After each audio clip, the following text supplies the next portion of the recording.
Welcome back to my channel. I hope आप सब बहुत अच्छे होंगे। फर्स्टली जिन बच्चों को ऑल इंडिया कोटा से और स्टेट से कॉलेज अलॉट हो गए हैं उनको कॉन्ग्रेचुलेशंस, और जिनका अलॉट नहीं हुए हैं प्लीज टेंशन मत लो, आपको भी हो जाएंगे। अब देखिए, जब हम नीट की तैयारी करते हैं तो हर बच्चे का वही ड्रीम होता है कि जब मैं कॉलेज जाऊंगा खूब इंजॉय करूंगा। तो आप सब कॉलेज जाकर बहुत इंजॉय करना, पर उसके साथ साथ पढ़ाई की वैल्यू भी बहुत इंपॉर्टेंट है। देखिए, पढ़ाई भी आपको करनी पड़ेगी क्योंकि फर्स्ट ईयर आपका आयुर्वेदा का बेस बनाता है। और इसलिए ना हमेशा फर्स्ट ईयर को आप टाइम लगाकर अच्छे से समझना, अच्छे से, क्योंकि आपको संस्कृत सिखाई जाएगी। उस संस्कृत से ही आपको सारे श्लोक आगे, मतलब जितना भी श्लोक का कंसेप्ट होता है या फिर कहीं पर भी आयुर्वेदा के किसी भी बुक्स में अगर संस्कृत आएगी तो वो आपको इसलिए फर्स्ट ईयर में संस्कृत सिखाई जाती है। ठीक है। और जब आप नीट का एग्जाम देते हैं तो आपको यहाँ एग्जाम देते देते आपको इतना तो पता चल ही जाता है कि जिस बच्चे के कंसेप्ट जितने ज्यादा स्ट्रोंग होते हैं ना, उसके उतने अच्छे मार्क्स आते हैं। ठीक है। तो वही रूल यहाँ पर भी एप्लीकेबल होता है। आप अपने कंसेप्ट, अपना बेस आयुर्वेदा का फर्स्ट ईयर में जितना स्ट्रोंग बनाएंगे उतना ही स्ट्रोंग आगे आपके आयुर्वेदा रहेगी। आपका बीएमएस, कंप्लीट बीएमएस उतनी ही स्ट्रोंग रहेगी। नेक्स्ट जो भी बच्चे पीजी के लिए प्लान करते हैं वो भी आपका अच्छे से निकल जाएगा। ओके, तो आप फर्स्ट ईयर को अपना स्ट्रॉन्ग बेस बना के चलेंगे। ठीक है। अब देखिए हमारे पास क्या होता है, बीएमएस फर्स्ट ईयर में आपके पास आते हैं 5 सब्जेक्ट्स। आज हम सब्जेक्ट्स की नॉलेज लेंगे, क्योंकि अगर आप किसी चीज को पढ़ने के लिए जा रहे हैं तो आपको ये पता होना चाहिए कि उसमें आता क्या क्या है, उसमें हमें पढ़ना क्या क्या है। वो बहुत इंपॉर्टेंट है, क्योंकि जब हम फर्स्ट ईयर में गए थे ना तो हमें नहीं पता था कि क्या पढ़ना है क्या नहीं पढ़ना और क्या क्या सब्जेक्ट्स है, हमें ये कुछ नहीं पता था। हमें बहुत, मतलब कि जब स्टार्टिंग हुई, मतलब हमें 1 से 1.5 महीना लग गया था कॉलेज में एडेप्ट होने में, सब्जेक्ट्स को समझने में क्या क्या सब्जेक्ट है। तो इसलिए मैं चाहती हूँ कि आप लोग पहले से ही थोड़ी थोड़ी इन्फॉर्मेशन अपने पास रखें। ठीक है। देखिए, मैंने आपको पिछली वीडियो में भी 2-3 वीडियोस में मैं आपको बता चुकी हूँ कि आपके बीएमएस फर्स्ट ईयर में 5 सब्जेक्ट्स आते हैं। ठीक है। और साथ साथ मैं वीडियोस भी अपलोड कर रही हूँ बुक्स की, जो आप लोगों ने देखी होंगी, जिसमें मैंने फिजियोलॉजी की बुक्स अपलोड कर दी है और पदार्थ विज्ञान की बुक्स अपलोड कर दी है। अभी 3 सब्जेक्ट्स की बुक्स और रहती है, वो भी time to time books upload होती रहेंगी। ठीक है। देखिए, सबसे पहले आपके पास 5 सब्जेक्ट्स आते हैं। फर्स्टली बात करते हैं हम सबसे पहले सबका फेवरेट सब्जेक्ट जो होता है एनाटॉमी। बीएमएस के अंदर सबका फेवरेट सब्जेक्ट होता है एनाटॉमी। देखिए, इसमें 2 पार्ट्स आते हैं। नंबर 1 आपका पार्ट आता है आयुर्वेदा का, और नंबर 2 पे आपका जो पार्ट आता है वो आता है मॉडर्न का। ठीक है। हर एक सब्जेक्ट के ना सिलेबस को 2 टर्म्स के हिसाब से डिवाइड कर दिया। That is your term 1 syllabus and that is your term 2 syllabus. Okay, अब आयुर्वेदा और मॉडर्न 2 चीजें आती है एनाटॉमी में। सबसे पहले हम टर्म 1 का सिलेबस देखें अगर, तो आयुर्वेदा में आपके पास यहाँ पर आता है जैसे कि डेड बॉडी को प्रिजर्व कैसे किया जाता है, तो उसको हम लोग बोलते हैं यहाँ पे मृत शरीर संशोधन। इसका मतलब ये होता है कि आप डेड बॉडी को प्रिजर्व कैसे करते हैं। इसके ऊपर आपका एक पूरा चैप्टर है जिसमें आपको ये सिखाया जाता है कि डेड बॉडी को प्रिजर्व कैसे करना है, देन उसको उसके ऊपर काम कैसे करना है, कैसे आप उससे डिटेल्ड इन्फॉर्मेशन निकाल सकते हो, ये सब इसके अंदर आ जाता है। फिर जितनी भी डेफिनेशंस वगैरह हैं जो आयुर्वेदा के अंदर है वो सारी इसके अंदर आ जाएंगी। नेक्स्ट यहाँ पर गर्भ शारीर चैप्टर भी आता है। गर्भ शारीर चैप्टर आता है, दैट इज जिसको हम बोलते हैं एम्ब्रियोलॉजी। ठीक है। तो ये एम्ब्रियोलॉजी जो होती है ना, ये भी आपकी किस में आती है, आयुर्वेदा में आ जाती है। मॉडर्न में भी आएगी एम्ब्रियोलॉजी और आयुर्वेदा में भी आएगी, आपको दोनों में पढ़नी होती है। अब टर्म 1 में आपके पास मॉडर्न्स में आती हैं जैसे कि बोन्स। आपको सबको पता है कि 206 बोन्स होती है, आपको वो सारी बोन्स पढ़नी होती है। उन सब बोन्स का ओरिजिन, उन सब बोन्स का स्ट्रक्चर, उनकी एसोसिएशन, उनकी नर्व सप्लाई, ये सारा आपको यहाँ पे याद करना होता है। ठीक है। मैं आपको अपने नोट्स दिखाती हूँ बोन्स के। एक्चुअली क्या है कि जो बीडीसी की बुक्स है ना, उसमें जो बोन्स है वो मतलब एक एक बोन्स को बहुत एलेबोरेट करके बताया गया है। तो 10 नंबर का इक्वेशन आता है बोन के लिए, तो मैंने अपने कुछ नोट्स बनाए हुए हैं। देखिए, यहाँ से देखिए आप लोग, ये मेरे क्लेविकल के नोट्स हैं। जैसे कि ये इसका नेम है आयुर्वेदा में, क्योंकि आपको आयुर्वेदिक नेम्स भी इनके पता होने चाहिए। फिर ये कहाँ की बोन है आपको ये पता होने चाहिए, तो ये अपर लिम्ब की बोन है। फिर कौन सी बोन है, उसकी पिक्यूलैरिटी बहुत इंपॉर्टेंट है, क्योंकि हर बोन के अंदर कुछ ना कुछ पिक्यूलैरिटी होगी, तो ये उसकी पिक्यूलैरिटी है। इससे हम जब हम वाइवा में जाते हैं हमें स्पॉटिंग करनी होती है, हमें कोई भी बोन दे देंगे और आपको ये बोलेंगे कि बताओ ये बोन कौन सी है। तो अगर मुझे पिक्यूलैरिटी पता है कि इस बोन के अंदर ये पिक्यूलैरिटी होती है तो मैं आराम से बता सकती हूँ कि ये बोन कौन सी है। तो ये चीज पिक्यूलैरिटी। फिर उसकी आर्टिकुलेशन वो किस किस के साथ जुड़ी हुई है, देन उसके पार्ट्स, देन साइड डिटर्मिनेशन, उसके बाद फिर मैंने इसके एंड की बात कर ली, फिर इसके एंड को डिवाइड कर दिया, फिर यहाँ पे मैंने आपको बताया कि उसमें एक लेटरल एंड होता है, फिर सिक्स डिटर्मिनेशन में हम उस लेटरल एंड को कैसे यूज करेंगे। नेक्स्ट मैंने यहाँ पे यूज किया है ओसिफिकेशन, और फिर अप्लाइड एस्पेक्ट भी मैंने यहाँ पे लिखा है, एंड देन उसके अंदर कौन कौन सी मसल्स की अटैचमेंट होती है, हर एक चीज मैंने ट्रिक से यहाँ पे लिखी हुई है। देखिए डायग्राम भी, अगर 10 नंबर का क्वेश्चन आता है और मैं ये सारा लिखाती हूँ ना, तो इनफ, मोर देन इनफ है ये, ठीक है। तो मतलब बुक से अगर आप पढ़ने बैठते हो तो आपको इतनी डिटेल इन्फॉर्मेशन नहीं मिलती है, तो ये मेरे नोट्स हैं, ठीक है, जो मैंने अपने खुद बनाए हैं। नेक्स्ट जैसे कि मैं यहाँ पे देखो स्कैपुला दिखाती हूँ आपको, ये देखिए स्कैपुला, इसमें भी मैंने सारी चीजें ऐसे लिखी है, हर चीज को मैंने बिल्कुल अच्छे से डिफाइन करके लिखा है अपने लिए, ठीक है, ये देखिए। और अगर आप लोग मुझसे बोन्स वगैरह पढ़ना चाहते हैं तो प्लीज मुझे कॉमेंट सेक्शन में जरूर बताना।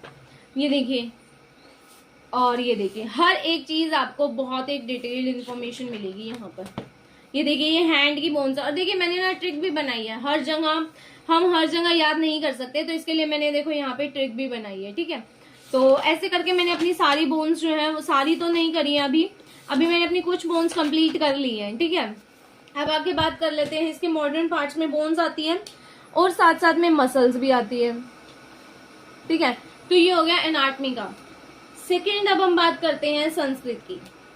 नंबर 2 पे हम किसकी बात कर रहे हैं, संस्कृत की।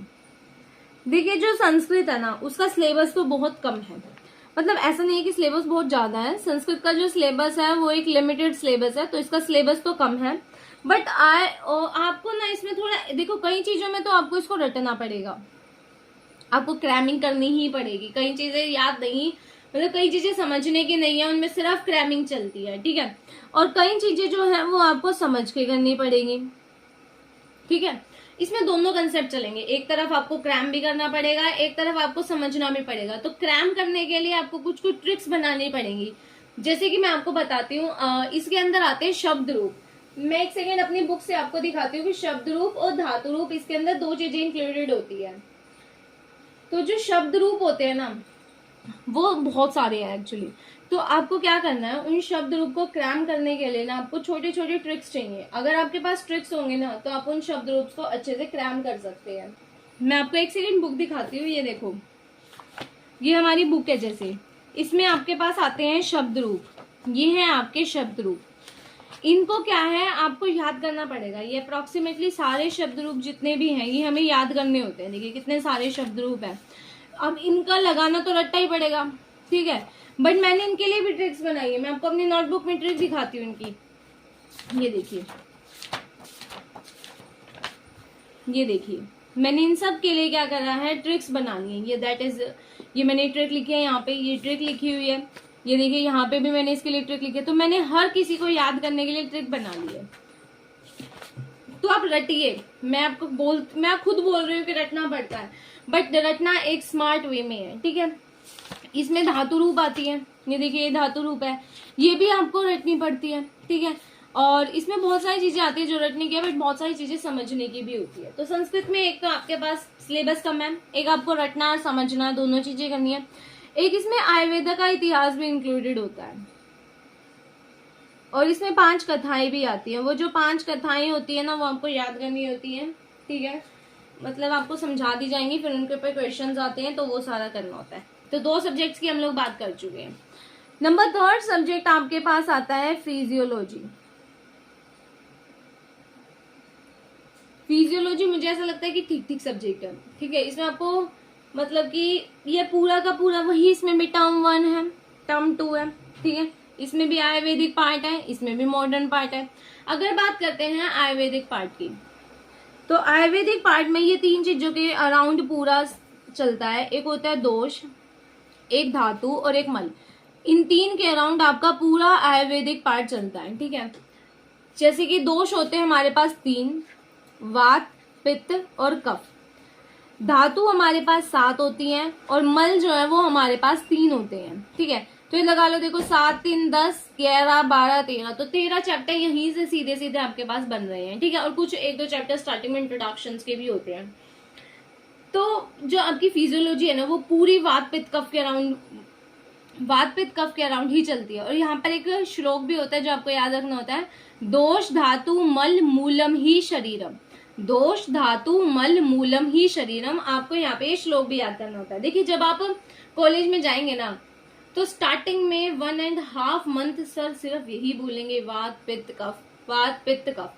एंड बेसिकली मैं आपको सच्ची बता रही हूँ, जब हम गए थे ना, मैंने फर्स्ट टाइम कॉलेज में सुना था कि एक वात होता है, एक पित्त होता है, एक कफ होता है जो हमारी बॉडी के अंदर ही रहते हैं। मुझे नहीं पता था, तो हमें कम से कम 1.5 मंथ लग गया था इस वात और इस पित्त और इस कफ को समझने में। ठीक है, तो अगर आप ये चाहते कि मैं आपको ये समझाऊं, मतलब जब आप कॉलेज में जाओ तो आपको इसकी एक बेसिक इंफॉर्मेशन हो, तो please let me in the comment section. Okay, देखिए मैं आपके लिए अगर इतने एफर्ट्स लगा रही हूँ तो आप लोगों को भी थोड़ा बहुत एफर्ट्स लगाने पड़ेंगे ना। आपको कमेंट्स में बताना पड़ेगा मुझे कि आप मुझसे क्या चाहते हैं। देखिए मैं आपको ये सारी चीजें बहुत अच्छे से समझा सकती हूँ, क्योंकि जब मैं गई थी तो मुझे कुछ भी नहीं पता था, और उस मतलब एक 0 लेवल ऑफ अंडरस्टैंडिंग से आज मेरे को इतनी अच्छी अंडरस्टैंडिंग अगर आई है, तो आप लोगों के साथ अगर मैं उसको बता रही हूँ तो आप लोग मुझे बताइए तो कि आप लोग मुझसे चाहते हैं या नहीं चाहते। ठीक है, देखिए अगर आप लोगों को पहले से थोड़ा बहुत पता होगा इनके बारे में, तो जब आप कॉलेज में जाएंगे, आपकी जब क्लासेस स्टार्ट होंगी, तो आपको बिल्कुल ऐसा नहीं लगेगा कि हम किस जोन में आ गए। मुझे लगा था कि मैं पता नहीं किस जोन में आ गई हूँ, पता नहीं मैं क्या पढ़ रही हूँ, कुछ समझ में नहीं आ रहा था। ठीक है, तो ये फिजियोलॉजी के बारे में। और मॉडर्न में इसके पास जैसे कि यहाँ पे सेल वगैरह आ जाता है, तो ये सारा इसके अंदर आता है। नेक्स्ट फोर्थ सब्जेक्ट आपका है संहिता अध्ययन।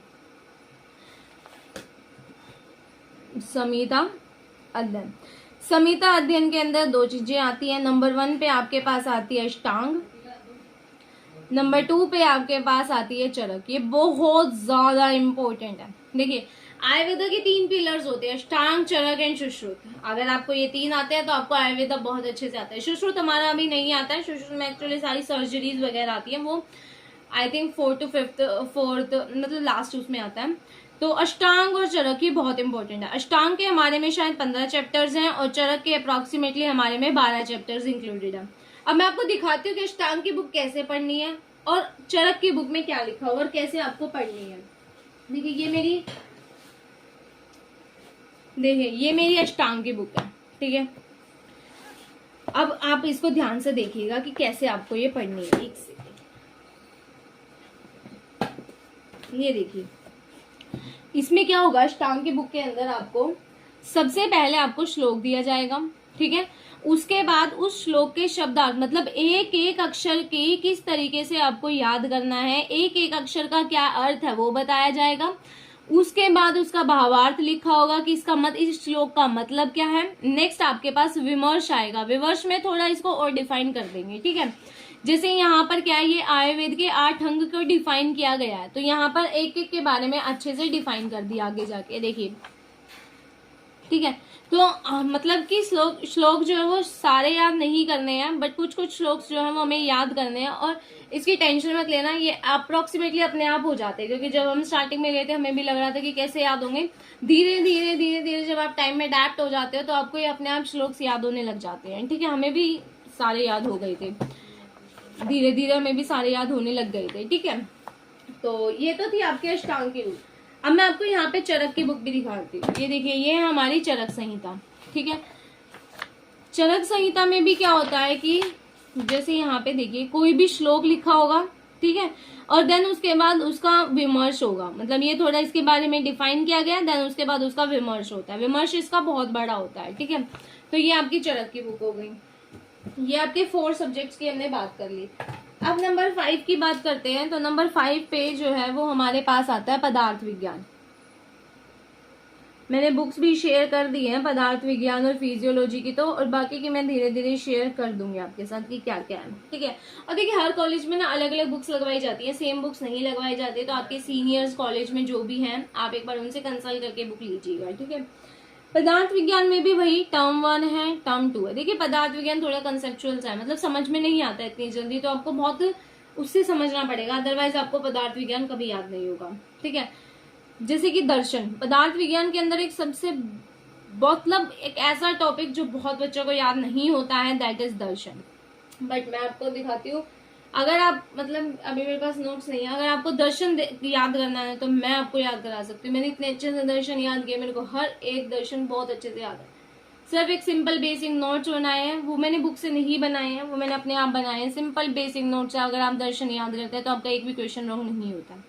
ठीक है, थोड़ा समझ के करना, हो जाएंगे। इसमें दर्शन आते हैं, परमान आते हैं, ठीक है, ये सब आपका पदार्थ विज्ञान के अंदर इंक्लूडेड होता है।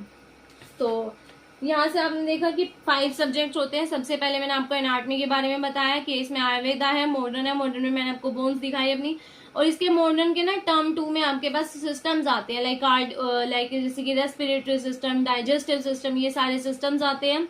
नंबर 2 पे मैंने संस्कृत दिखाई। संस्कृत में सिलेबस तो कम है, बट मतलब इसको थोड़ा रटना भी पड़ेगा और थोड़ा समझना पड़ेगा, और रटने वाली चीज को ना बार बार करना, क्रैम करना पड़ता है। जैसे अगर आपने आज याद किया तो आपको 10 दिन बाद फिर याद करना पड़ेगा, अदरवाइज आप भूल जाओगे। तो इसलिए मैंने थोड़ी थोड़ी ट्रिक्स बनाई हुई है अपने लिए। नेक्स्ट मैंने आपको फिजियोलॉजी के बारे में बताया, जो दोष धातु मल के अराउंड ही सारी चलती है, और मॉडर्न में इसमें सेल वगैरह आ जाते हैं, बहुत आसान होती है मॉडर्न। तो नेक्स्ट आता है संहिता अध्ययन, अष्टांग और चरक। अष्टांग के 15 चैप्टर इंक्लूडेड है, चरक के 12 चैप्टर इंक्लूडेड है। नेक्स्ट आपके पास आती है यहाँ पे पदार्थ विज्ञान। पदार्थ विज्ञान का पार्ट 1 है, पार्ट 2 है, ठीक है। इनमें से अगर आप कुछ भी या फिर कोई भी सब्जेक्ट की मतलब मुझसे पढ़ना चाहते हो, या फिर मैं चाहते हो कि मैं वीडियो बनाऊं लाइक बोन्स के ऊपर, जैसे कि बोन्स के ऊपर, या फिर एनाटॉमी का जो आयुर्वेदा पार्ट है, बहुत इंटरेस्टिंग है, पढ़ के देखना कभी, बहुत इंटरेस्टिंग है। अगर आप उसके ऊपर चाहते हो, संस्कृत की जो ट्रिक्स मैंने बनाई है उसके ऊपर, या फिर जो संस्कृत में समझने वाला पार्ट है उसके ऊपर। लेकिन संस्कृत में ना एक सबसे इम्पोर्टेंट आता है आपके पास कारक, वो बहुत इंपॉर्टेंट है, आपको समझने पड़ेंगे कारक, क्योंकि इस कारक में हमें क्या सिखाया जाता है कि हिंदी का सेंटेंस दिया है उसको संस्कृत के सेंटेंस में चेंज करना। फिजियोलॉजी में अगर आप दोष धातु मल के ऊपर जाते हो, लाइक वात पित्त कफ क्या होते हैं, कैसे याद करना है, कैसे कॉलेज में जब हम जाएंगे तो हमें इनमें कंफ्यूजन ना हो। नेक्स्ट आपके पास संहिता अध्ययन में अष्टांग और चरक, अष्टांग के श्लोक्स अगर आप याद करना चाहते हो तो मैं आपको करा सकती हूँ। नेक्स्ट पदार्थ विज्ञान का फर्स्ट और सेकेंड टर्म का सिलेबस मैंने आपको बताया। दर्शन बहुत इंपॉर्टेंट है, फर्स्ट सबसे सेकेंड चैप्टर ही शायद दर्शन का है, हाँ सेकेंड चैप्टर ही दर्शन का है। अगर आप चाहते हो कि मैं आपको दर्शन याद कराऊं, अगर आप ये चाहते हो कि आपको दर्शन अच्छे से याद हो जाए, आपका जब एग्जाम हो तो आपको दर्शन के लिए डरना ना पड़े, तो let me in the comment section, ठीक है। तो ये 5 सब्जेक्ट्स हैं। आई होप आपको थोड़ी बहुत तो कुछ समझ में आया होगा सब्जेक्ट्स के बारे में। आई नो मतलब अगर मैंने अपनी तरफ से 100% देने की कोशिश की है तो आपको सिर्फ 30% समझ में आया होगा, क्योंकि हमें इन सब की मतलब कि इन सब से अभी हम रूबरू नहीं हुए हैं। जब हम इन सब को देख लेंगे, जब हम इन सब को पढ़ते हुए थोड़ा टाइम हो जाएगा, फिर हम इन सब से अच्छे से घुल मिल जाएंगे। बट अभी हमें सिर्फ 30% ही समझ में आया होगा अभी आप लोगों को। और ये थे हमारे 5 सब्जेक्ट्स, और अगर आपको कोई और क्वेरी है तो आप मुझे कमेंट सेक्शन में ज़रूर बताइएगा। Okay, thank you, bye bye.